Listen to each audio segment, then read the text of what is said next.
Hey everyone, I'm Dr. Jessica Rabin and welcome back to my YouTube channel. So if you watched my intro video, I said that I really wanted to use this channel as a means to answer a lot of commonly asked questions I get about being a psychologist, psychology, and mental health in general. I have other social media platforms and I have 2 podcasts, and I really want to use this as kind of an interim between those 2. So for things that don't require the full length of a podcast episode, but also are more nuanced or detailed than a single Instagram post or TikTok. So today the question I am going to answer is probably the most frequently asked question I get, and I get so many variations of this question. But basically the question is, I want to be a psychologist. How do I become one? Or what is your journey to becoming a psychologist?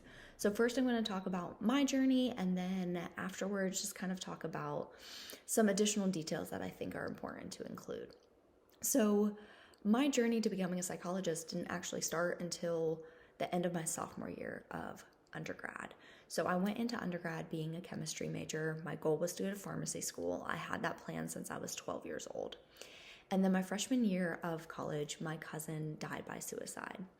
And to this day, other than maybe getting married and having a child, that has been the most impactful event of my life. So in addition to going to my own therapy, I started volunteering for a nonprofit, Mental Health America, and I was working on their crisis hotline. Even with doing that, I still was gung-ho about being a chemistry major. I still wanted to become a pharmacist. And then the second semester of my sophomore year, I took a general psychology course as a required gen ed, and I absolutely loved it. I remember it was an 8 a.m. course. I was super excited to get up to go to it, and I started to realize that I was really passionate about psychology, and my passion for chemistry was not there anymore. So I switched my major at the end of my sophomore year, which made for a really psychology-filled junior and senior year because I was playing catch-up on all the courses I did not take those previous 2 years. So my fall of my senior year of undergrad, I applied to graduate programs. And I tell all the individuals I mentor, do not apply to graduate school like I did.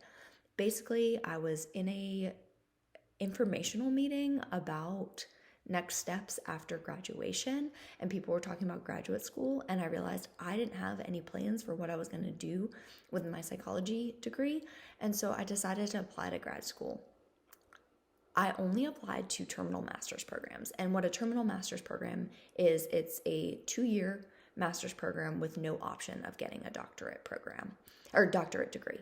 So there's no doctorate attached to the program. And I did this for a couple of reasons. One, like I said, I was kind of just rushing to apply. I don't recommend doing that. I had to take the GRE, the graduate record examination, so I had to take that really quickly because, once again, I was rushing to apply. And between only getting to take that once because I was rushing to apply and also not having the strongest application overall between my GPA and just lack of experience in certain areas, due to me not switching my major to psychology until the end of my sophomore year, I knew that I was not going to be a strong candidate for a doctoral program. And I figured that getting a master's could help me if I wanted to go on to get a doctorate. The other primary reason I only applied to master's programs is because I had no idea if I wanted a doctorate, because I had no idea what I was going to do. So I applied to master's programs, got in, did a 2-year terminal master's program in clinical psychology, where I not only did obvious graduate work, I got exposed to clinical work as well as research and wrote a thesis. So in my second year of my master's program, fall of that second year, I applied to PhD programs. And I believe I got 2 interviews and I did not get accepted, which is actually not very uncommon. That was a lot of double negatives. It's common to not get accepted the first time is what I was trying to say. So I took a year off, and during that year, I was a adjunct instructor at a local community college where I taught intro to psychology as well as abnormal psychology.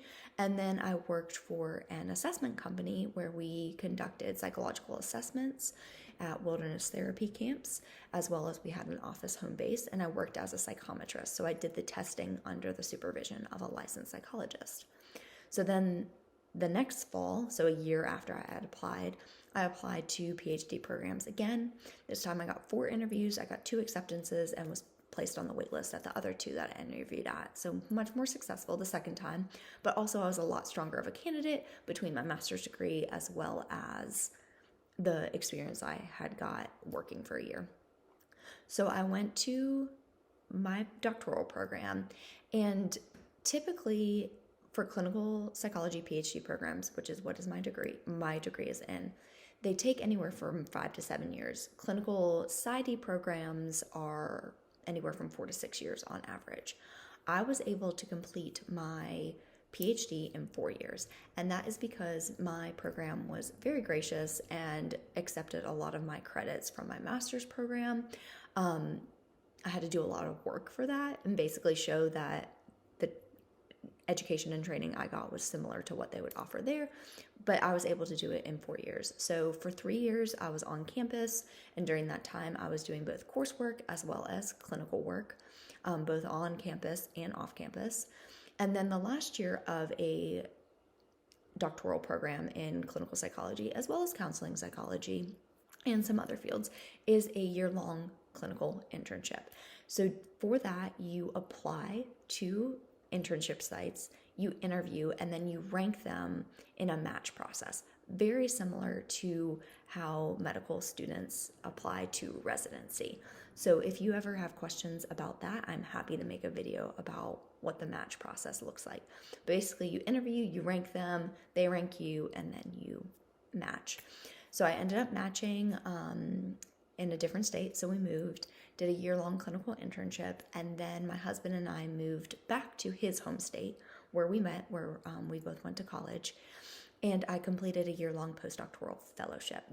And so my state of South Carolina requires you to do a year postdoctoral fellowship before you can become licensed as a psychologist.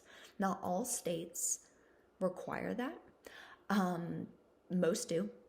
And if you get licensed in a state that doesn't require it and you didn't do a fellowship and move to a state that does require it, you have to do a fellowship before you can get licensed. But that could be another video. So I did a year-long postdoctoral fellowship. And during that year, in addition to doing my clinical work full-time, I was also studying for the national licensing exam, which is the EPPP. So I took the EPPP and I passed that. And after I passed that, then I was eligible, past that and finished my postdoctoral fellowship, I was eligible to take my state licensing exam. Took my state licensing exam and passed and became a licensed clinical psychologist in my state.